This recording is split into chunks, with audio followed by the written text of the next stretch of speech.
يوجد بها أكبر المناطق الاقتصادية في العالم، ويمتلك مواطنوها رعاية صحية مجانية كاملة لا تتوفر بأي دولة في العالم. يقوم اقتصادها على عشرات مليارات الدولارات، بينما لا يتجاوز عدد سكانها 1,300,000 شخص. حصلت على جوائز دولية عديدة كأفضل الوجهات السياحية في العالم. والآن بعد كل ما ذكرناه، لعلك تنتظر أن نقول لك معلومات أكثر عن هذه الدولة الأوروبية، وتنتظر أن نحدثك عن الثروات التي تمتلكها. فهل هي البترول أم الذهب والألماس؟ في الحقيقة لا هذا ولا ذاك، فلا هي دولة أوروبية ولا تمتلك من الثروات ما تعتقد، وإنما دولة تقبع في القارة السمراء تحمل لقب النمر الإفريقي، تحولت إلى نموذج تتمنى أوروبا وأمريكا أن تحذو حذوه. مع مجتمع مليء بالصراعات السياسية، فإن التوقعات منعدمة لحدوث تنمية. هذه كانت كلمة ورؤية جيمس ميد الحاصل على جائزة نوبل للاقتصاد لمستقبل دولة موريشيوس. لكن الجزيرة لم تثبت خطأ وجهة نظر ميد فحسب، وإنما تمكنت من دخول نادي الدول الثرية. فما هي أسرار هذه الجزيرة الإفريقية الصغيرة المكونة من غالبية هندوسية وتحكمها امرأة مسلمة؟ مجموعة جزر. تبعد موريشيوس عن مدغشقر بحوالي 860 كيلومترا، وهي عبارة عن جزر صغيرة بوسط المحيط الهندي، تشمل كل من جزيرة موريشيوس ورودريغاز، وجزيرتان خارجيتان هما أغاليغا وسانت براندن. يقدر عدد سكانها بحوالي 1,300,000 نسمة، ويشير المؤرخون إلى أن البحارة العرب كانوا أول من عرف موريشيوس، وذلك بين القرنين الثالث والرابع عشر، وأطلقوا عليها اسم دين عربي وهجروها لأنهم لم يجدوا ما يغريهم للبقاء. ثم زار البرتغاليون المنطقة في أوائل القرن السادس عشر. واجه البرتغاليون صعوبة بالغة للبقاء فيها، فغادروها بعد 100 عام، ليأتي الدور على فرنسا التي حولت الجزيرة إلى قاعدة لمهاجمة ممتلكات بريطانيا في الدول المجاورة، ثم أتى الدور على بريطانيا لتقوم باحتلالها.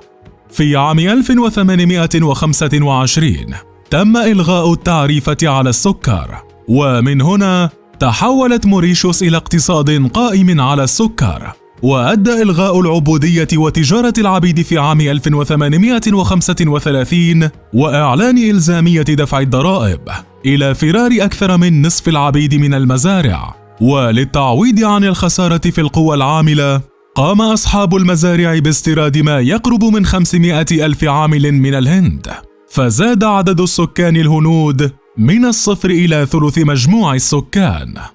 في عام 1950 استقلت موريشيوس عن الاحتلال البريطاني، وأصبحت تتمتع بالحكم الذاتي.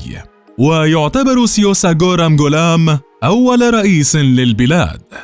كانت السنوات الأولى بعد الاستقلال غاية في الصعوبة.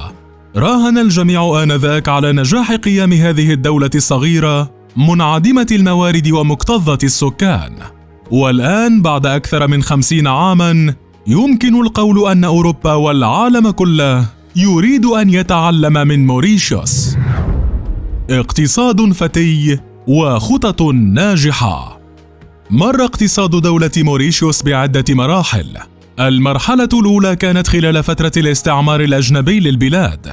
كان يعتمد الاقتصاد آنذاك على إنتاج السكر وتصديره، وبعد الحصول على الاستقلال بدأت موريشيوس في التوجه نحو تنويع الاقتصاد بدلاً من الاعتماد على السلع الزراعية.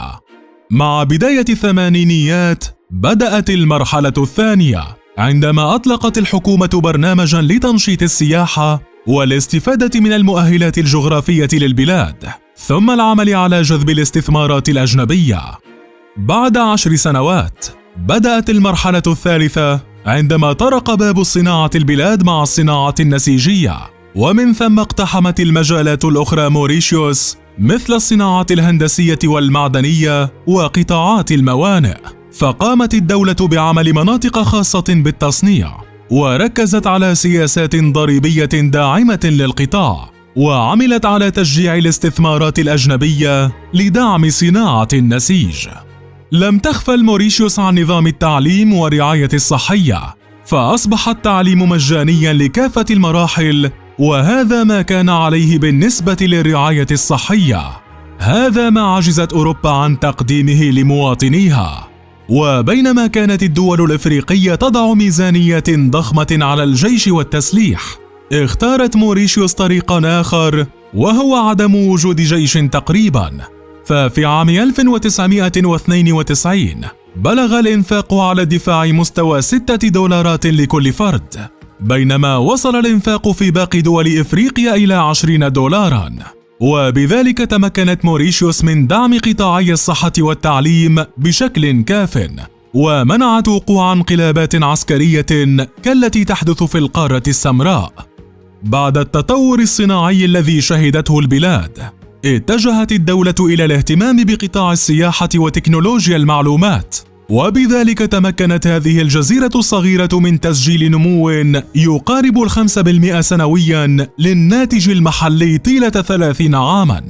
ففي عام 2019 وحده بلغ الناتج المحلي نحو $14 مليار لدولة لا يتعدى سكانها 1,300,000 نسمة، وتضاعف متوسط دخل الفرد من $500 عام 1970 إلى $9,770 عام 2016.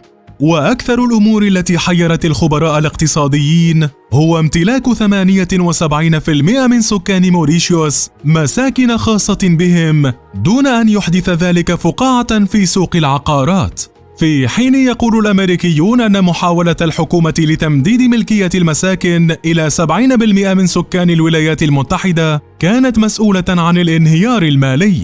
فأطلق الاقتصاديون على هذه الجزيرة لقب النمر الإفريقي. بخطوات واثقة إلى نادي الأثرياء. في عام 2020 حدد البنك الدولي شرطا لدخول الدول قائمة الأعلى دخلا، وهو أن يتجاوز متوسط الدخل السنوي للفرد $12,535. هذا ما تمكنت من تحقيقه دولة موريشيوس عام 2019 بمتوسط دخل بلغ نحو $12,740 سنويا. وبذلك أعلن البنك الدولي في تصنيفه الأخير دخولها نادي الأثرياء، واحتلت المرتبة 64 عالميا من أصل 186 دولة للدول الأعلى دخلا، كما احتلت المرتبة 20 في قائمة سهولة ممارسة الأعمال، متفوقة على ألمانيا وفرنسا وكندا واليابان. ويرى البعض أن موريشيوس هي صورة طبق الأصل لنهضة سنغافورة، كونها تمتلك أكثر الاقتصادات حرية في العالم، وتعتبر السياحة من أكثر محركات النمو الاقتصادي للدولة بسبب موقعها الفريد الذي أكسبها لقب الجنة الصغيرة، لتصبح ضمن أكثر الجزر العالمية المفضلة لقضاء الإجازات من قبل النخب الدولية. وحصلت في عام 2012 على جائزة أفضل جزيرة سياحية في العالم، كما أن جواز السفر الموريشيوسي يحتل المرتبة 30 عالمياً، ويمكن لحامله السفر إلى 148 دولة دون تأشيرة. رئيسة مسلمة لأغلبية هندوسية. من باحثة مرموقة في علم الأحياء وعميدة لكلية العلوم بجامعة موريشيوس إلى رئيسة للبلاد. هذه هي مسيرة المسلمة من أصول هندية أمينة غريب فقيم، والتي أصبحت رئيسة بعد ترشيح من مجلس الوزراء لتقول عن نفسها أنها لم تختر السياسة، لكن السياسة هي من اختارتها. وكان من أهم الأسباب وراء اختيارها كونها بعيدة عن السياسة وغير منحازة لأي طرف، خاصة أنها تتمتع بسمعة دولية طيبة لحيازتها على جوائز عالمية علمية عديدة، وتصبح بذلك أول رئيسة مسلمة تستلم مقاليد الحكم عام 2015 لدولة لا تشكل فيها نسبة المسلمين أكثر من 20%، بينما يشكل أتباع الديانة الهندوسية الغالبية بنسبة 50%. والمسيحيون في المرتبة الثانية بنسبة 30%. يرى البعض أن اختيار أمين رئيسة سببه رسم صورة متسامحة عن البلاد، بينما يرى آخرون أنه تم اختيارها للتخفيف من حدة الأقلية المسلمة كونهم يعيشون ظروفا اجتماعية صعبة، خاصة في الأمور المتعلقة بالزواج والميراث والطلاق، إذ تصر الحكومة على تطبيق القانون الفرنسي على الجميع، كما يحظر على طالبات المدارس والمعاهد الحكومية ارتداء الحجاب. ويناضل المسلمون اليوم من أجل الحصول على حقوقهم الدينية كالمطالبة بعطلة رسمية في الأعياد وتعليم اللغة العربية في المدارس.